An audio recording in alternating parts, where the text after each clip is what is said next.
Hi, this is Brennan Davis again from Bedrock Games and the Bedrock blog, and today I'm going to talk about history books that were useful while I was working on Wandering Heroes of Ogre. I'm going to talk about each one fairly quickly because I want to keep these videos shorter. I've been going too long, I think, so I'm going to try to knock the time down. So I'll just go over each one fairly briefly, and I'm going to also talk about ones that maybe I didn't like as much, but I still used because they had useful information, and I'll get into that. And if anybody wants to weigh in, feel free at the bottom in the comments. If you do, just try to keep it constructive. Try not to. I'm not interested in people showing off. I'm interested in people contributing to the conversation. So keep it constructive and flame free if possible. You can attack me. I just don't want everybody getting in debates in the comments over history. And I should say that I am not an expert. I just have an undergrad degree in history, and so I'm a history buff. I'm not I don't have a master's or a PhD or anything like that. And Chinese historiography is way outside what I studied. So anything I know about China, I picked up after, except for maybe one or two courses that I took while I was in college. And so again, I consider myself interested in this as a just a matter of personal taste and what I like to read. Not I'm not somebody who knows everything about this subject, and I welcome any corrections in the below. So, anyways, the first book I want to talk about is The Destruction of the Medieval Chinese Aristocracy by Nicholas Tackett. This one was really great. I used it mainly because a lot of his evidence that he's using to make his argument is based on epitaphs and things like and tombs, and I wanted to learn more about epitaphs and tombs specifically for things like dungeons. So I found his evidence really useful. I also found his argument about the destruction of the aristocracy useful as well. But it just wasn't as important to me as the evidence in this case. But it's a great book. It's a very thorough book. He uses all kinds of interesting methods. It's very, I talked about the analysis school. It's very much in that vein, I think. This is a very methodical and thorough approach to history, and that's the kind of history I like. So this was a very good book, and I highly recommend it. Can be a bit dry, though, so just keep that in mind. Another book which I found useful, but I wasn't a huge fan of, was Society and the Supernatural in Song China by Edward L. Davis. Yep, Edward L. Davis. It's again, this is a thorough book. He presents a lot of anecdotal evidence, and it's mainly about sort of lay religious practices. It does get into to state religious practice as well.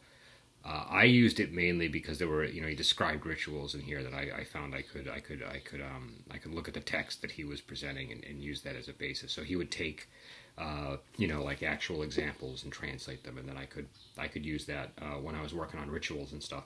So it was useful, but the writing style to me was not. I like a very clear writing style, and I didn't find this to be very clear. I found it to be a little bit muddy, and I felt like it might have been using a historical lens that I'm just not in alignment with. I think the book is fairly well reviewed. I haven't really heard terrible things about it. So this just maybe is just me. Maybe it's also I come from somebody who studied more ancient Rome and Europe, and things are done a little differently in Chinese history. So there's always that. But to me, it was just the writing style was a little unclear. I felt that he was giving maybe too much primacy. And again, I read this about a year and a half ago, so I probably shouldn't be breaking it down too much. But I felt like the evidence that he was presenting, he lent a lot of weight to evidence from lay practitioners, but anything from official documents he was a lot more skeptical of. And I guess my attitude is you should be equally skeptical of both. Now maybe I'm misremembering, maybe I'm being unfair, so I don't want to get too deep into that. But I wasn't as keen on this book as some of the others, but it still was very useful. I had to work a little harder because of the clarity issue, so the reading of it was, I found it to be more of a grind. And I didn't feel that the clarity was a result of necessity, so it wasn't like he was dealing with these weighty concepts that had to use a lot of jargon or a lot of ethereal language. I think it was just a style decision, or maybe just a preference, I don't know. But to me, it just didn't. I felt it could have been simpler. I felt he was saying things that could have been simplified, and more clear. But again, I would still recommend the book on this subject because it does have a lot of good information. Now, these aren't really history books, but Chinese architecture and vernacular architecture. This one is by Wang Qijun, I believe, and this is by Chai Yanjin. Both of these were really great. I think this one is a little bit more useful. It gets into more detail. It's got a little. Some of the images are better, but both I recommend. I have a hard time with buildings and things like that, so I found these really helpful getting my head around courtyard houses, round houses, and how family structures, how the family structure sort of fit into the layout of the housing. So these were very good books. They're not really history books, but they're very informative. So I really enjoyed them. Now this is one called China's Golden Age: Everyday Life in Tang Dynasty, and it's written by Charles Ben. I liked this book. It was really enjoyable to read. It covered a lot of ground that was useful, especially for a game master. My only hesitance with this book is that there really weren't any footnotes in it that I could see. There was a suggested reading list at the end, and sometimes historians do that if it's not really controversial or if it's just maybe they just don't want to do footnotes. But I always look for footnotes because I like following them, and so I found the lack of footnotes. If there was a claim made and there was no footnote, I couldn't see where it was coming from, and that kind of bothered me. So, and some of the claims in here, because this is outside my area, I was like, well, I don't know if is that widely accepted? Is that a contested claim? I didn't know, especially when we got into issues of class. I just wasn't. I mean, I genuinely wanted to know. You might have been saying things that had that were not controversial at all, but it would have been nice if I could have sort of followed the bread trail there.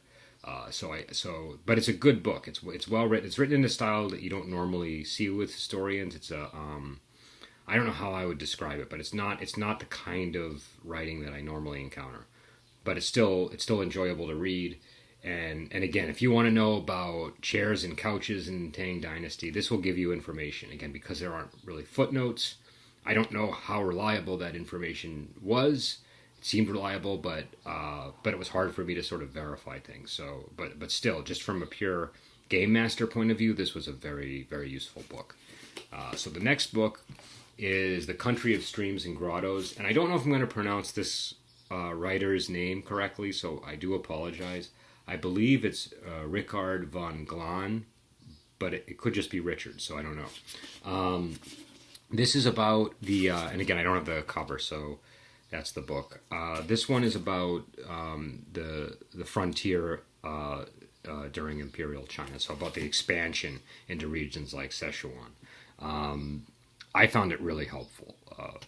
My main reason for going to this one was to kind of get. I wanted I have a region in the game world called the Banyan that's a frontier, and I wanted it to be somewhat plausible. And so he gets into a concept in this book about local magnates, and that was something that I found really useful, a really easy sort of thing to as a GM to say, okay, I can get that, I can apply that to the frontier.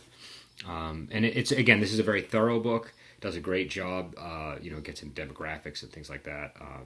Highly recommend it, and a very enjoyable read. So I might even do an extra video on this one if I get a chance, because I kind of want to get into the details of this book, but like I'm trying to zip through them. So for now, I really enjoyed it. Great frontier book.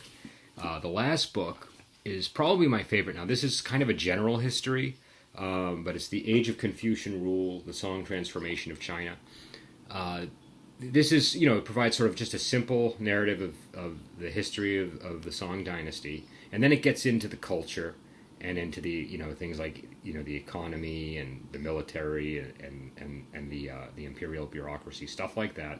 It talks about life in the cities. Now, a lot of the information in here is taken from, and I don't have the author's name on the top of my head, but there's a book called, I believe it's called China on the Eve of the Mongol Rule. And if that's not the name, I'll put the correct name with the author's name in below. It's a very well-known book.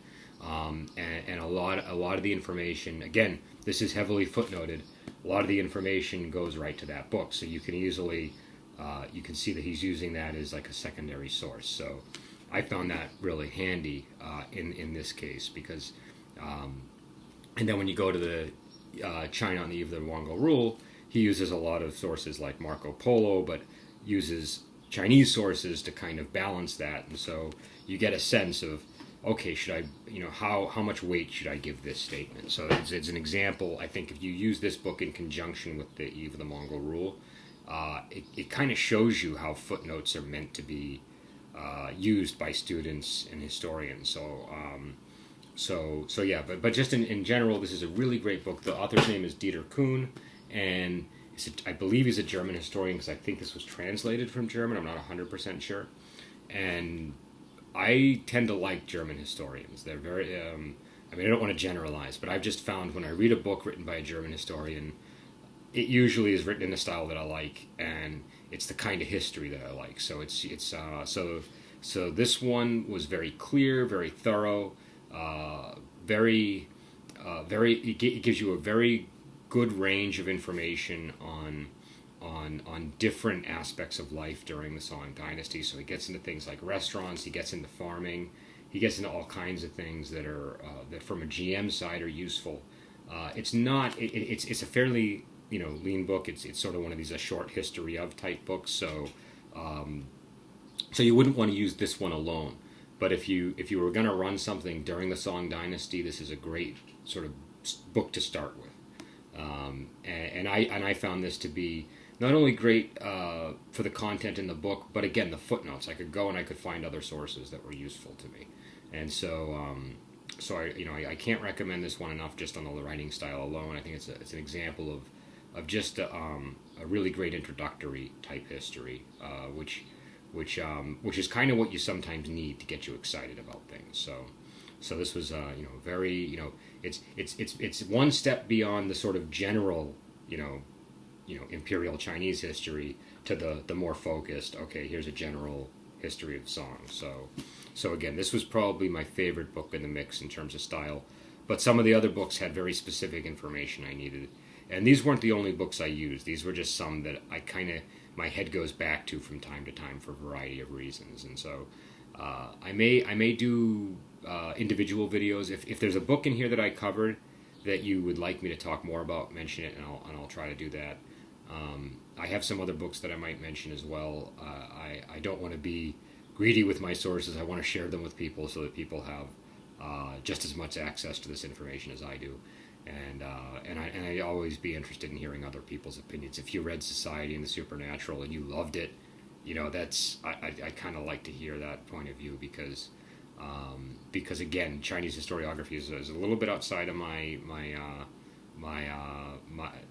comfort zone, and I found myself curious about how what the different schools of thought in Chinese history were, and when I would pick up a book, I could sense this is a this has a certain point of view, but I'm curious how it fits in sort of the grand scheme of things.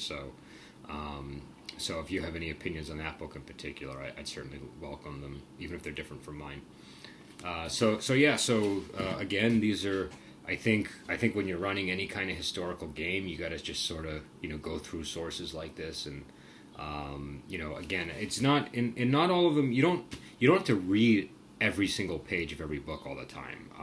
It really depends on what you're trying to do. So this book I read twice, and probably 2.5 times if I'm being thorough here. But I read it twice, cover to cover, mainly because I just thought it was very well written, and I thought it was a good. It was a book that I enjoyed reading, but it had a lot of useful information. So because I was going back to it so much, I'd say 2.5 times. Countries and Streams and Grottos I read, but there were sections that I didn't read as closely as I could. Now let me see. So these are all books that I've read. Let me see. There are books here that I've skimmed or used as references. So this, a dictionary of official titles. What is it? Official titles in Imperial China. I didn't read this cover to cover. It's a reference book. So I skimmed through most of it, and then I kind of went back to it as I needed it. And there were a couple of other books in here. I'll try to do a video on books that maybe are informational that you don't read the whole way through. But unfortunately, these are ones that I did read mostly through. But I have a book on religion in China where I read key articles in the book because I didn't need all the information that was in the entire tome.